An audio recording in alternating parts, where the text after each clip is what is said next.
These are the top 3 mistakes that I see most people are making with their clothing brand that is holding them back from actually scaling past 20 to 30K a month to hit 50, 75, 100, or 200K a month consistently month after month. And a lot of these mistakes are all related to the very same idea. So in this video, I'm gonna explain to you that idea, what the mistakes are. Get a pen and paper, take some notes, because this is gonna be a good one. So guys, the biggest mistake that I see is centered around this one idea. Basically what that is that people, clothing brand owners, you watching this video, you guys have the wrong idea in terms of your strategy to grow. What do I mean by that? Well, you think that when you're small, a small clothing brand, you can do things a certain way that's not optimal. And then when you get to a certain size, that's when you can be like doing the optimal stuff, and I'm gonna do it legit when I get to that next level. But let me tell you a newsflash. If you don't do things legit from the beginning, you will never, ever get to that next level. And even if you do, it's gonna take you 3 to 5 years longer than what it would have taken if you had just done things the right way from the beginning. So what do I mean by doing things the right way? That's where the 3 mistakes come in. The first mistake is you are doing pre-orders instead of buying the bulk inventory up front. And this is the actual biggest mistake that I see everyone making, okay? And let me explain to you why. Building a brand from a high level perspective is about scaling customer trust and scaling customer loyalty. It's to get as much customers who trust and are loyal to you as you can over X amount of time. Let me just illustrate to you an example. When you're buying from Amazon and it says 1-day shipping, 1-day delivery, you don't even think about it. You just find what you need, you click shop, click buy now. You don't even ever think, is this package gonna show up? What's going on with this package? No. What happens is you press buy now and it shows up the next day. You press buy now, it shows up the next day. Next week you buy something, you press buy now, it shows up the next day, over and over and over again. And what does that do? It develops trust. You need to instill trust in your customers so that they can shop with you again and again and again. Think of Apple, like Apple.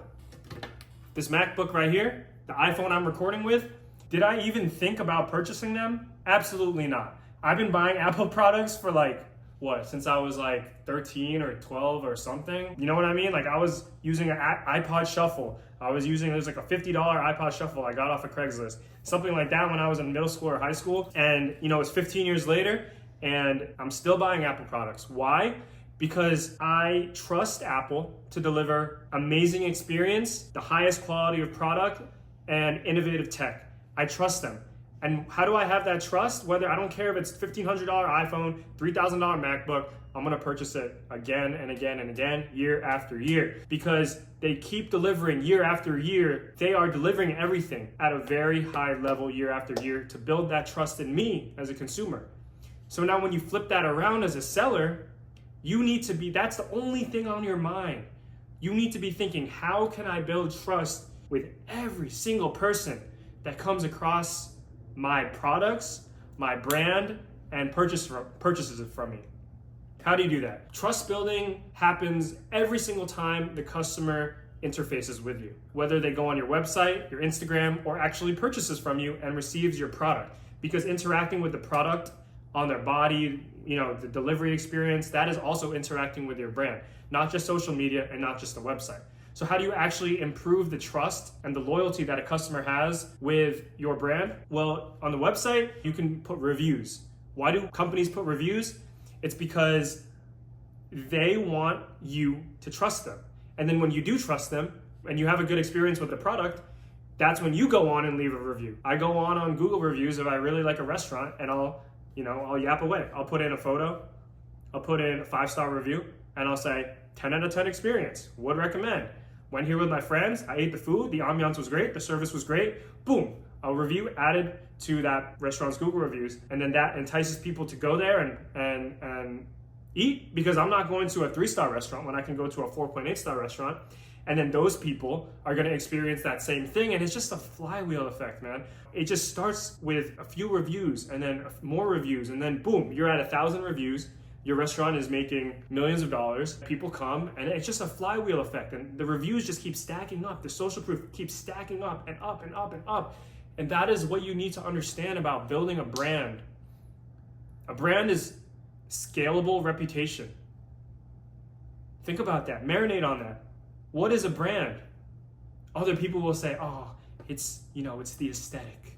It's the font, it's the color. No.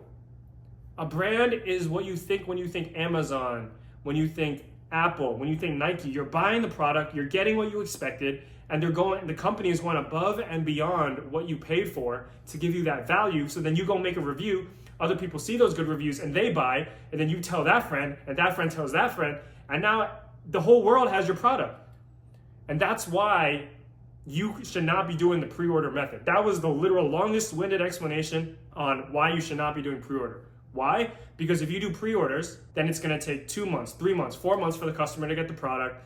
They're gonna be like, what the hell? They're not gonna have a good experience. And half the time you think that it's gonna take 2 months, but guess what? You have manufacturer's issues. And if you're running a pre-order brand right now, you know exactly what I'm talking about. The manufacturer comes back at you, says, hey, there was a flood at the warehouse. Oh, blah, blah, blah. This production guy got sick. This sewing machine got broken. Blah, blah, blah. 4 months later, the customer does not have the product. Guess what happens? You spend all that effort making content, running ads, using this influencer, posting on, making 100 TikToks just to get this one customer. And guess what? They're never gonna shop with you again. What a damn waste. For my brand is doing 100K a month consistently, month after month for 9, 10 straight months. What's going on with my brand is that when customers purchase, they have a 40% chance in the next 3 to 4 months to come back and purchase. On any given day, say I get 50 orders in a day, every single day, 20% of those people, 10 out of 50 of those people are purchasing that have already purchased. Think about that. If my average order value is $80 and 10 of those orders were from people that have purchased in the past, that means I'm making $800 a day without doing anything, just because I gave them a reason to be loyal, because I made a good brand, which was trustworthy, and they came back and purchased my product. I make $800 a day doing nothing. Let that marinate, because I treated my customers well. And by doing pre-order method, you are just simply not treating your customers well. Now, the caveat here is, just like me, you might not have been born into daddy's money. You might not be able to get a small loan of $1 million. But here's the good news. I am allowing you to do one drop, maybe two, of pre-order method before you switch to inventory. And the reason for that is because, like I said, I understand not everyone comes from certain financial conditions, so you need to do pre-order so that you have the money to buy the inventory. But here's another suggestion that I have that I recommend to everyone, and it sounds stupid, but it's real, is to get a damn job. When I was starting my first brand, Little Story Time, I worked a full-time job, 9 to 5. Came home at 5, went to the gym, 6. From 6 to 12 midnight, I was working on my business. Guess what was funding that business? My 9 to 5. And I did it, and I started with nothing. My parents were immigrants, and I'm not some rich Korean or Shanghai, bro. I'm from the Philippines. So it wasn't that crazy. My whole family was living in a 1-bedroom apartment in Jersey City by New York. You need to work a job. Don't have an ego. Work a job so that you don't have to do pre-order method. Because in my opinion, if you do pre-order method, you're just delaying your success. The pre-order method is not good. And I can give you examples.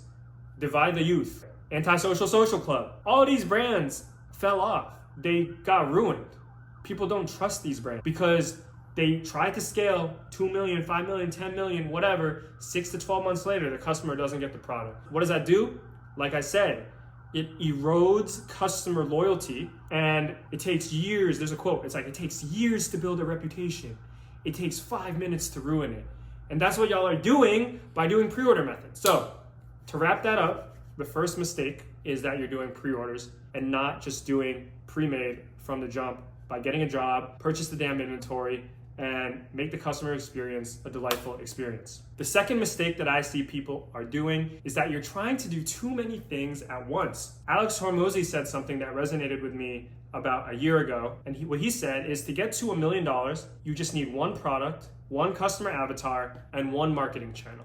So what does that mean for us? Well, we just need a certain product sold to a certain customer and just using one marketing channel, which is organic, social, or you use paid. But I see people doing like 4 or 5 different things, and they're only doing like 1K a month or 5K a month. No, you're spreading your efforts way too thin. You're trying to put like 10 eggs in a basket when you should only really have one egg in that basket and take really good care of it. I think that's what Buffett said, or Munger, one of them said that. Like, don't put all your eggs in a basket, just have one egg in a basket and take really good care of it.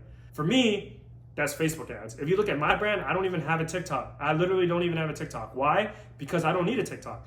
We're not at that scale yet where I need to start exploring other marketing channels. By having a TikTok, what am I implicitly saying? I'm saying, oh, like, I've already maxed out Facebook. Like, I'm a Facebook master. I've already reached infinite scale. There's no more market to get on Facebook. So now I got to look at TikTok. Is that the truth? No. I'll just tell you right now, that is not the truth. I am not even close to maxing out my market share on Facebook. We're probably at not even 5%. So why would I deserve to go look at other marketing channels? There's some sort of myth that goes around that you need omni-channel marketing, but you really don't. If you look at the top level brands in the world, Represent, for example, I'd say 99% of their growth is just because of ads and consistency. They're not on TikTok trying to go viral 5 times a day. Go look at their TikTok. It's terrible. They get like 1,000 views. But guess what? They get 1,000 views and they're making $100 million a year. Do the math. Like, you don't need to focus on all these different things. You don't need influencer here, affiliate here, TikTok here, Reel here, Facebook here. It's just pick one. Just pick one damn channel and stick to it. And I promise your growth will be 10 times faster. I made that mistake for 5 years. I would spend energy, time, money trying to make TikTok work. But sometimes you just need to put that energy, time, and money into the one thing that's already working until you get to that 10 million or 100 million a year. Because it really is possible to build brands up with one channel just to 10 to 100 million a year. Look at Ridge Wallet. They pretty much just did one channel, Facebook, and then a second channel, YouTube influencers. That's pretty much it. And they're doing like 200 or 300 million or 500 million or something just off wallets. The third mistake that I see brands make is that they're not investing enough into content. Content is the backbone of all clothing brands. Actually, content is probably the backbone of like most e-commerce brands, yet you guys are not making enough content and enough varied content. Because here's a theory, or my thesis about why you need a lot of content. It's because different customers respond to different forms of content. This person, Bob, might react to flat lays on a white background. This person, Billy over here, he might react to concrete flat lays. You know those pictures where, there's concrete and then they put it on the ground and it gets 10,000 likes on Instagram? Some people like that. Some people hate that. Some people want videos. Some people like reels. Some people like get ready with me. Some people like 3 ways to style. Some people like, highly produced videos. Whatever it is, people like different things.